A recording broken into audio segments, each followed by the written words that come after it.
Hello everyone, welcome to the video on permanent account number. I am Dr.J. Jasmine Bhastina, Assistant Professor at Sri Kalishwari College, Sivahasi. To start with, let's understand what exactly a PAN is and why it is important. PAN stands for Permanent Account Number. It is a unique 10-character alphanumeric code which is issued by the Income Tax Department of India. This number is used to track all your financial transactions in a systematic way. Whether you are an individual or a business, PAN is essential in Indian tax system.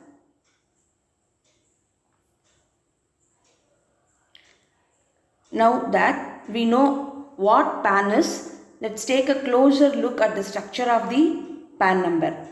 PAN has 10 characters. The first 5 are letters. The first 3 letters are in alphabetical order. The fourth letter shows what kind of person or entity you are. For example, individual, company or firm. The fifth letter is the first letter of your name. Then come 4 numbers. And finally, one more letter which acts as a check digit. Let's now look at the key reasons why PAN is required. Why do we need a PAN? First, for identification. It acts like a universal ID for all your financial transactions. Second, for taxation. PAN is needed to file income tax returns. And third, for linking financial activities. All your TDS, returns and big transactions are linked to your PAN. Let's find out who needs to have a PAN and in which situations it becomes mandatory. Anyone earning a taxable income must have a PAN. Even if you are a business, big or small, PAN is required. NRIs, that is non-resident Indians, also need PAN if they are doing a business or investments in India. Basically, if you want to do major financial activities, you need a PAN.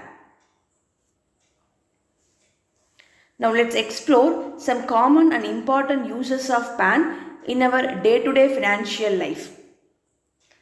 PAN is used in many places. When you file your income tax return, to open a bank account, to buy or sell property worth more than 10 lakhs, when you deposit more than 50,000 cash in one day, while investing in shares or mutual funds, to apply for a credit card or a loan, for foreign exchange over rupees 50,000, when you open a demat account, or when you make large cash payments in hotels and restaurants. So for these purposes, the PAN is used.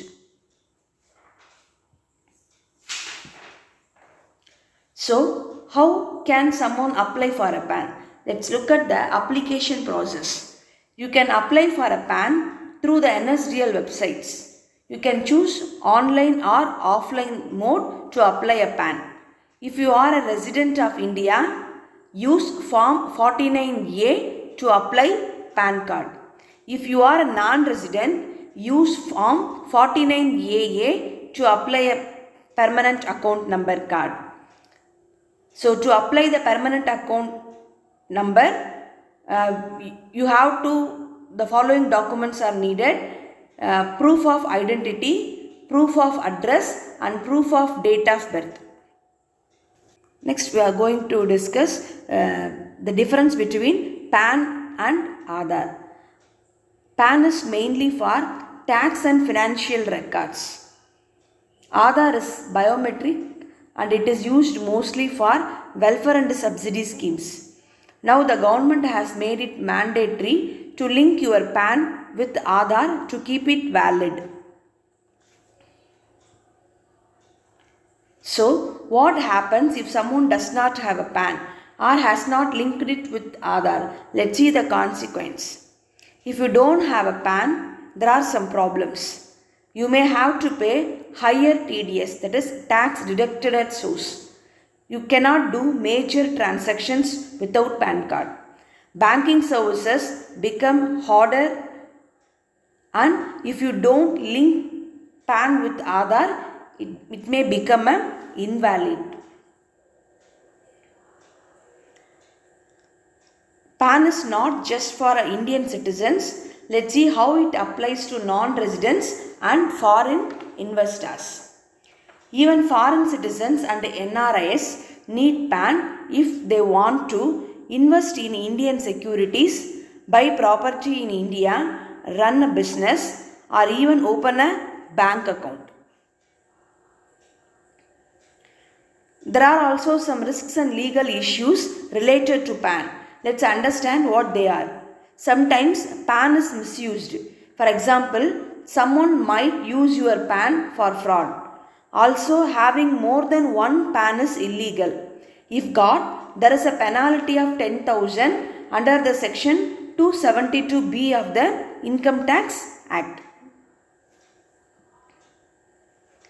Let's wrap up by looking at some of the latest developments related to PAN. You can now get instant e-PAN using an Aadhaar card. It is now mandatory to mention PAN in business invoices and digital payments above a limit.